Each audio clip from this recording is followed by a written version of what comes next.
Então, gente, bom dia, Léo, boa tarde. Eu me chamo Camila, eu sou médica psiquiatra de formação e, nesse momento, eu estou como especialista do Núcleo de Saúde Digital da Unifesp e hoje a gente vai conversar um pouco sobre o transtorno de déficit de atenção e hiperatividade e as questões comportamentais na infância.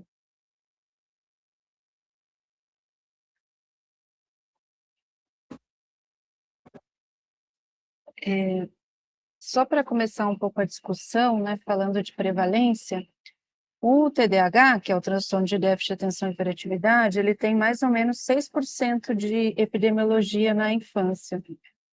É uma doença prevalente, é uma doença que causa uma série de problemas na escola.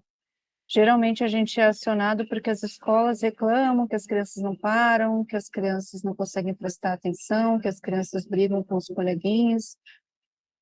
E aí essas frases que estão ali, né, é um pouco do que a gente ouve quando a gente vai atender essas crianças. Que é, ele não para, são crianças inquietas, andam de um lado para o outro, sobem no sofá, sobem nas coisas. As mães dizem que todas as semanas elas são chamadas na escola. Se contrariar, fica super irritada. Então, são crianças que, contrariadas, brigam e batem, xingam. E são as queixas comuns que a gente tem com as crianças com essa questão de déficit de atenção. E aí, isso a gente consegue pensar se a gente pensar nos critérios diagnósticos, né? Os próprios critérios diagnósticos já explicam como são essas crianças. Então, são crianças que não conseguem focar, não conseguem prestar atenção, não conseguem ficar na mesma atividade por muito tempo, têm dificuldade tanto em começar quanto em concluir tarefa. Então, a gente imagina aí no cotidiano das escolas e dos pais, né, o que isso causa de problemas no dia a dia, né? São crianças que são descritas como tendo pavio curto, quer dizer que elas perdem a paciência com muita facilidade. E existe um componente que é a impulsividade, que é um pouco o fazer sem pensar. Então, fica irritado com o coleguinha, bate, grita, ou então, por exemplo, não quer fazer uma coisa em casa, não quer tomar banho, sai correndo. Isso essa coisa de agir sem ter o tempo necessário para refletir, é o que a gente descreve como hiperatividade.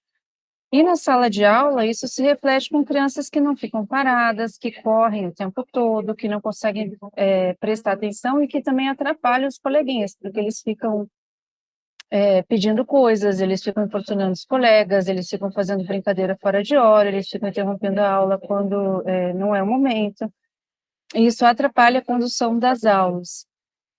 Acho que vale dizer que no Brasil, as escolas são obrigadas a fornecerem professor de apoio para essas crianças, assim, mas isso nem sempre acontece, em especial na rede estadual, é difícil que as crianças tenham acesso a esse mediador, a essa pessoa que vai ajudar na condição de sala de aula, e isso dificulta ainda mais o desenvolvimento educacional dessas crianças. Na adolescência, principalmente se são adolescentes que não foram tratados adequadamente, o que vai acontecer é que o uso de substância ele aumenta, porque às vezes o adolescente usa até para atenuar sintoma. É uma doença que cruza geralmente com ansiedade e muitas vezes os adolescentes vão usar maconha, álcool para aliviar a sensação de angústia, de preocupação, de tensão, se eles não forem tratados adequadamente. E ali, voltando à epidemiologia, a gente estima que 6% das crianças em idade escolar têm um transtorno, o que significa que é bastante comum. E uma ideia que mudou é que a gente tinha uma ideia de que os sintomas não acompanhariam o indivíduo na idade adulta, que seria uma porcentagem pequena que levariam à idade adulta, né, os sintomas. Mas isso não procede.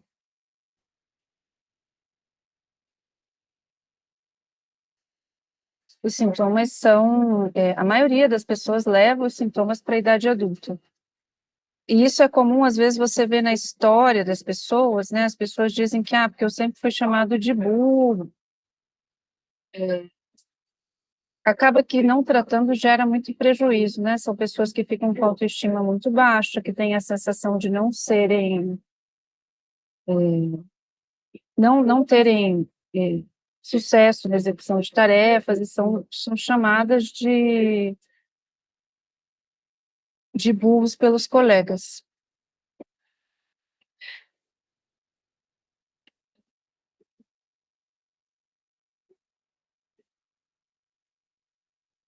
E aí, pensando aqui na origem, né? Então, o TDAH não é necessariamente uma doença, né? A gente não está falando de uma pessoa adoecida de saúde mental, ele é um transtorno do neurodesenvolvimento. E atualmente é considerado uma neurodivergência, que é como se o cérebro da criança ele funcionasse de outro jeito, ele não consegue compreender as coisas como uma criança sem a questão compreende. Isso faz diferença na hora de ensinar, né? Porque a gente, por exemplo, tem a expectativa de que a gente fale para uma criança uma certa ordem, do tipo, vá arrumar seu quarto, ou vá tomar banho, e a criança compreenda e vá fazer no nosso tempo. E se a criança não faz, a gente tende, como adulto, a explicar os porquês. Não, precisa tomar banho, porque senão vai ficar sujo, precisa estudar, porque senão a nota vai ser ruim. E a criança com TDAH é uma criança que não compreende as coisas dessa forma, assim, é uma criança que tem um pensamento muito acelerado. Então, no momento em que você diz que, por exemplo, a criança se recusa a tomar banho e você insiste em fazer uma explicação demorada, ela vai se perder no meio da explicação. Então, o que costuma funcionar melhor são ordens mais simples, mais diretas, mas também afetuosas, porque se o adulto responde de uma forma muito irritada e muito agressiva, isso tende a piorar a questão em si, né? E isso é um ponto muito importante de falar, porque são crianças que muitas vezes irritam os pais, né? Uma criança que está em reunião de família e não para quieto e fala sem parar, e interrompe os adultos, e nessas situações a gente tende a brigar, a levantar a voz, a se irritar, e isso tende a piorar o comportamento dessas crianças. São crianças que podem apresentar comportamentos difíceis e desafiadores, tanto em casa como na escola. E ali, né, as características ali dessas crianças, um pouco em imagem, na verdade, os 3 principais grupos de sintomas, a desatenção, que é aquilo que faz a criança ter dificuldade, aí está tentando atenção, mas começa a viajar, começa a pensar em outra coisa.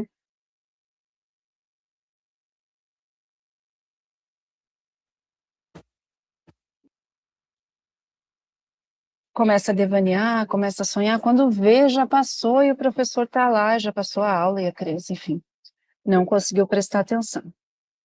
A hiperatividade, que é a questão do movimento, é aquela coisa que a gente vê que não para, pensa muito acelerado, fala sem parar, incomoda os colegas, e a impulsividade, que é uma criança que não se segura, né? Tanto na questão de se manifestar e quer responder sempre as questões e fica levantando a mão e tal, quanto na questão da irritabilidade, da agressividade, também são crianças que não conseguem se conter, o coleguinha faz alguma coisa e ela responde agressivamente, sem pensar muito. Esse ponto aqui eu acho bem interessante dizer, porque é um diagnóstico clínico, é um diagnóstico de observação da criança e do adolescente e até do adulto, né? A gente está numa fase aí da medicina e da psicologia e das ciências da saúde, muitas testagens, né? Isso é comum, assim, a pessoa faz uma testagem neuropsicológica e chega a conversar conosco já com o suposto diagnóstico. Obviamente a testagem tem o seu valor, obviamente ela ajuda na avaliação tanto das crianças quanto dos adultos, mas ela não é quem faz o diagnóstico desse tipo de transtorno é sempre clínico. Isso é importante dizer porque depende da nossa observação, depende da nossa relação com a criança, da nossa relação com o adolescente, e da nossa capacidade de avaliar, e de conversar, e de escutar, né, o que que essa criança, esse adolescente tem para dizer. E ali é novamente a nossa figurinha ali, das crianças da escola, mas com um pouco mais de detalhes em relação aos sintomas. Ali são os critérios médicos, né, no caso do DSM, que é o Manual Estatístico de Transtornos Mentais, que é o que a gente usa para fazer diagnóstico, que vai separar ali o que são os sintomas de desatenção, o que são os sintomas de hiperatividade e o que são os sintomas de impulsividade.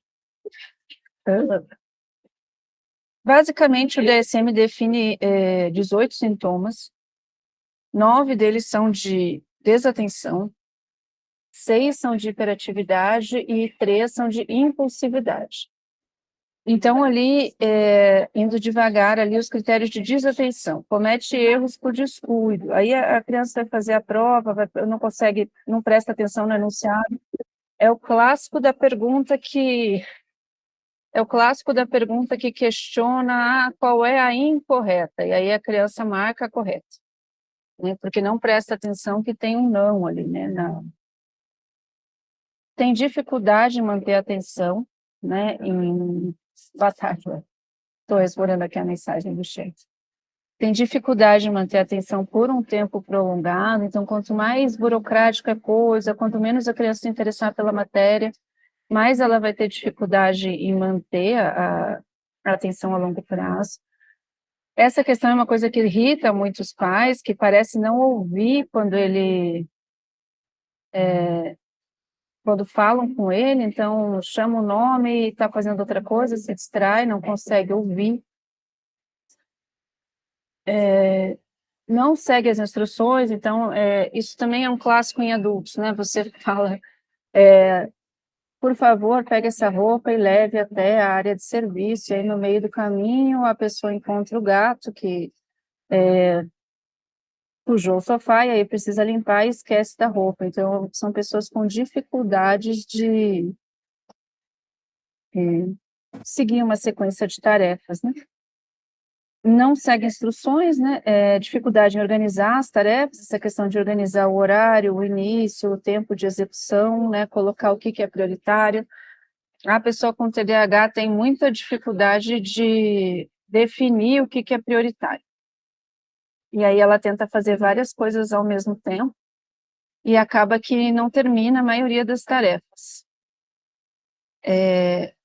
Perde coisas necessárias, então, no caso da criança, perde material escolar, perde blusa de frio que leva para a escola, distrai-se com facilidade, esquece as atividades, né? Esquecido, ele vai fazer, ele não lembra o que ele tinha que fazer.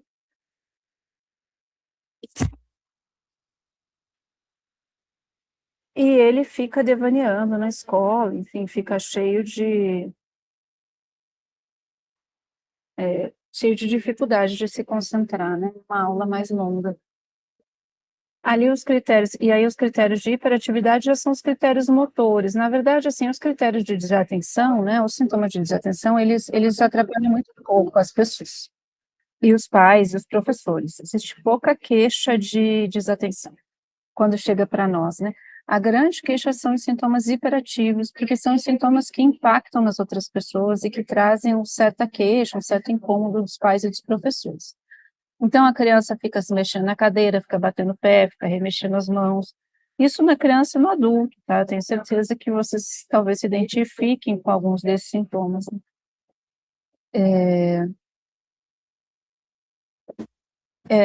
A criança não consegue ficar sentada, então mesmo em locais que é esperado que se fique sentado, eles não ficam. Então não fica sentado na sala de aula, não fica sentado na igreja, não fica sentado na padaria, isso costuma atrapalhar bastante. Corre ou sobe em excesso, que é isso, fica correndo pela sala, fica correndo pelos lugares, vai na casa dos familiares e fica correndo, e os pais se queixam, né? É incapaz de brincar silenciosamente, então uma criança com TDAH é aquela criança que você chega nos lugares e você escuta o barulho, você escuta os gritos, você de repente a criança tropeça em você. Não são crianças que passam despercebidas no contexto familiar. tá sempre a mil, é como se tivesse um motor ligado e eles falam sem parar. Eu não sei se vocês já tiveram a oportunidade de atender crianças com TDAH, eles falam sem parar. E aí falam da escola, e falam da família, e falam dos jogos, e falam dos brinquedos, e falam das coisas que gostam, e não param de conversar. E por último ali os critérios impulsivos. Os critérios impulsivos também causam muitos problemas comportamentais. Então são crianças que respondem precipitadamente, o professor nem termina de fazer a pergunta, ele já tem a resposta, a mãe nem termina de dar a ordem, ele já vai fazer, tem dificuldade de esperar a sua vez, e se interrompe, intromete, aí o pai está falando com alguém, a criança vai, se intromete, conversa, né? Isso costuma causar conflitos.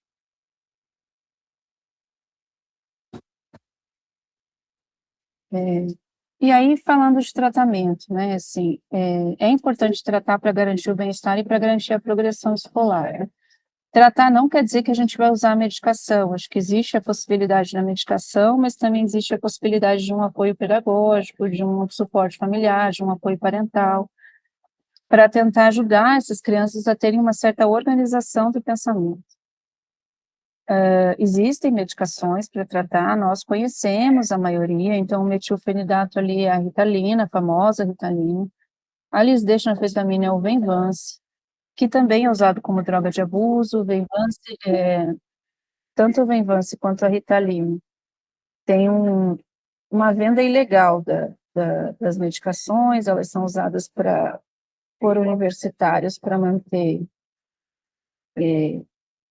se manter acordado, para ter bom rendimento em concurso, para ter bom rendimento em prova, elas são usadas como drogas de abuso embalada, que é para dar barato junto com álcool. Existem indicações para usar essas medicações, principalmente se existe um prejuízo escolar, um prejuízo comportamental grave, que exijam, né, uma intervenção medicamentosa. Mas as pessoas têm medo, os pais têm medo, os profissionais têm medo, e ali eu achei importante trazer os principais medos em relação a essas substâncias, né? E aí isso é uma coisa que os pais trazem bastante, o mito da droga da obediência, uma criança que fica com efeito zumbi, mas está parada demais, mas não conversa mais, mas parece que está apático. E aí, isso pode ser tanto uma questão de adaptação, quanto uma questão de dose excessiva, né? Não é o objetivo de uma medicação que a criança fique dessa forma, isso é importante dizer, né?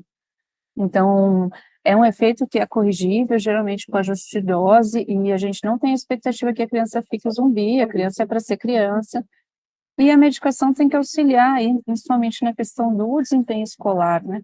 Se uma criança é hiperativa e não tem um prejuízo escolar, em geral, a gente não medica, né? Que é o caso do menino maluquinho, que era só uma criança.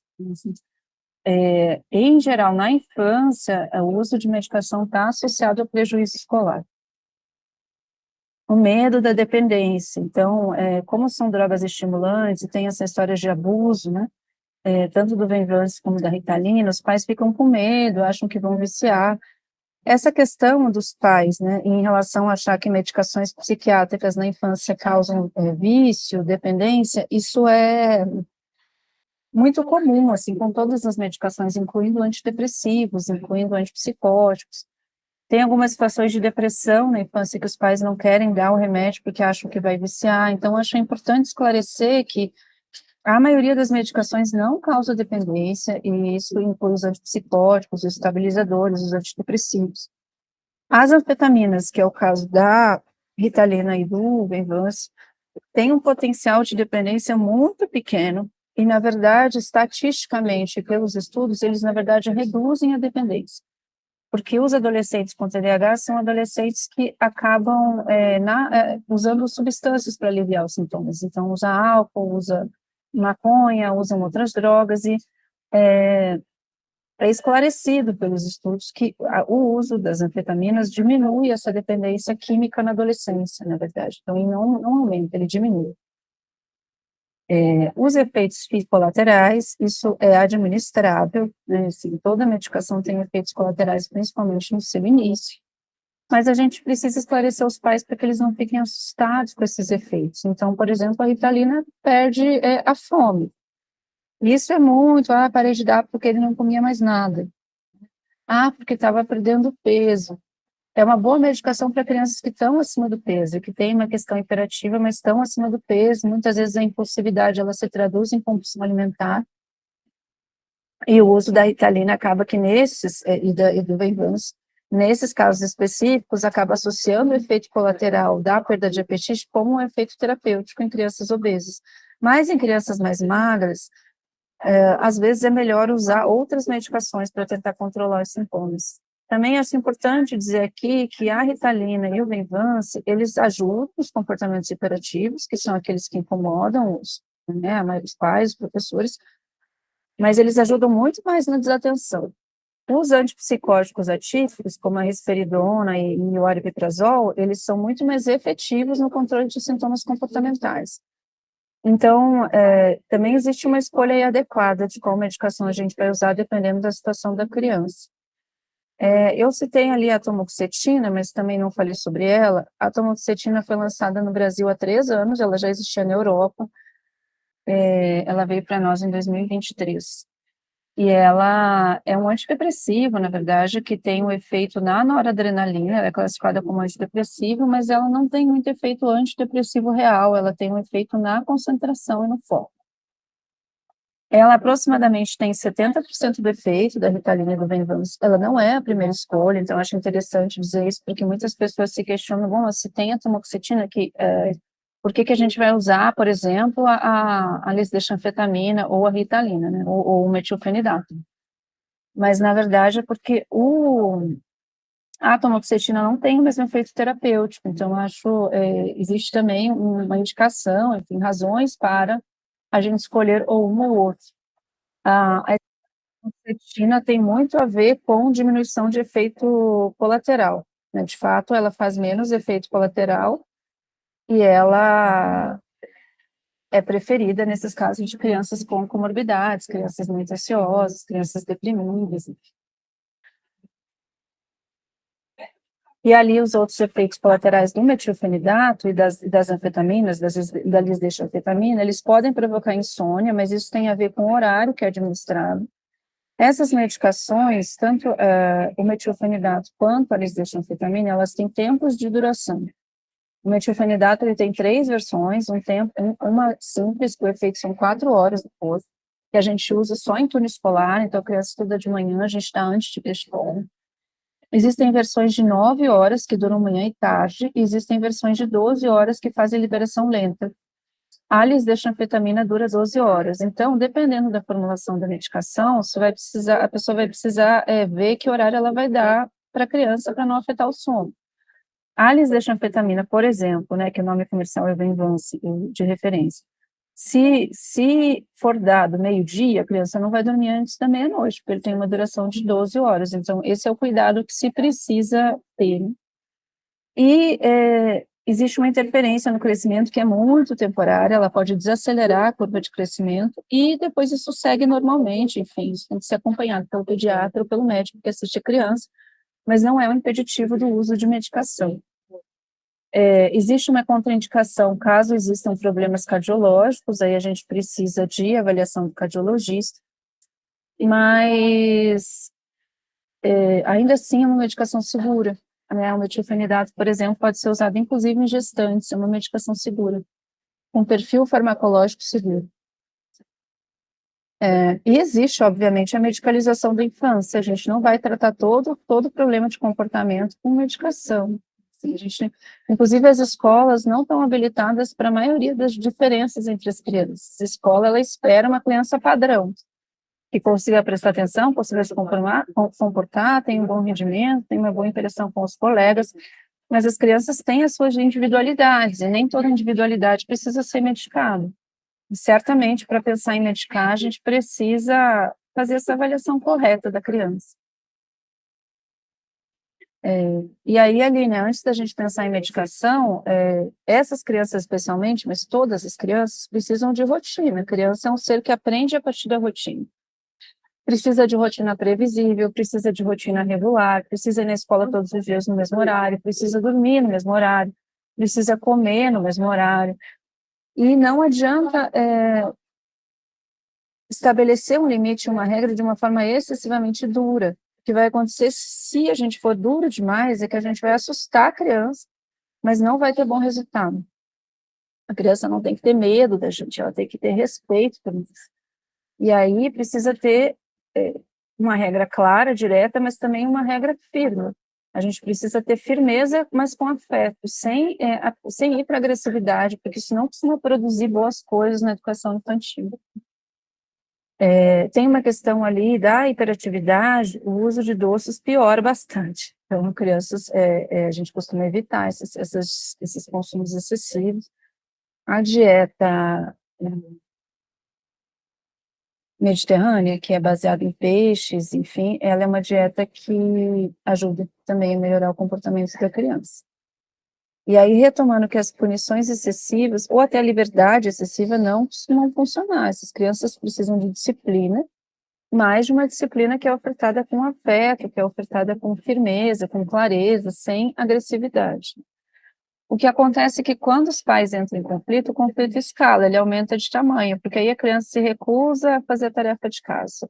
Os pais ficam irritados e brigam com a criança, e aí a criança se recusa a fazer de novo, e a coisa vai ganhando uma dimensão que o convívio familiar, ele fica extremamente difícil, né? Cheio de briga, cheio de dificuldade. Isso não é interessante para ninguém, nem para os adultos, nem para as crianças, né? A gente também sempre orienta a não barganhar com as crianças. Então, não, porque se você fizer a sua lição, eu vou lhe dar um chocolate. A gente não faz isso, né? A criança precisa aprender regra pela obediência, porque existe uma autoridade e ela precisa obedecer. As premiações, elas têm que ser reservadas para momentos muito específicos, né? Quando a coisa saiu muito acima do normal. Mas, em geral, a criança precisa ter clareza do que ela tem que fazer e ser reconhecida quando ela faz o que é certo, mas o reconhecimento não necessariamente precisa ser um presente. Tem alguns quadros de rotinas para crianças que são interessantes, que a gente coloca lá tudo o que a criança precisa fazer durante o dia, arrumar a cama, fazer lição de casa, dobrar o uniforme, e aí conforme a criança faz, a gente vai colocando ali uma estrelinha, um bichinho, uma figurinha, enfim.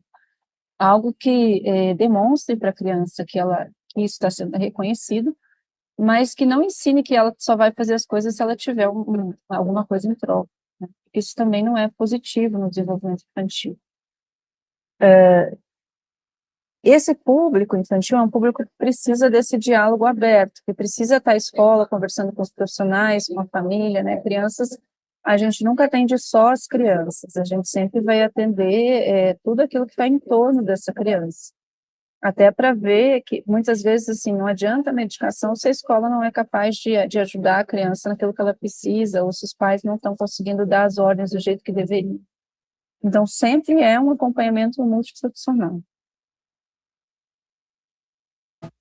E aí, era um pouco isso, assim, acho que dá para abrir para perguntas, assim, caso alguém queira falar sobre alguma coisa, trazer alguma questão.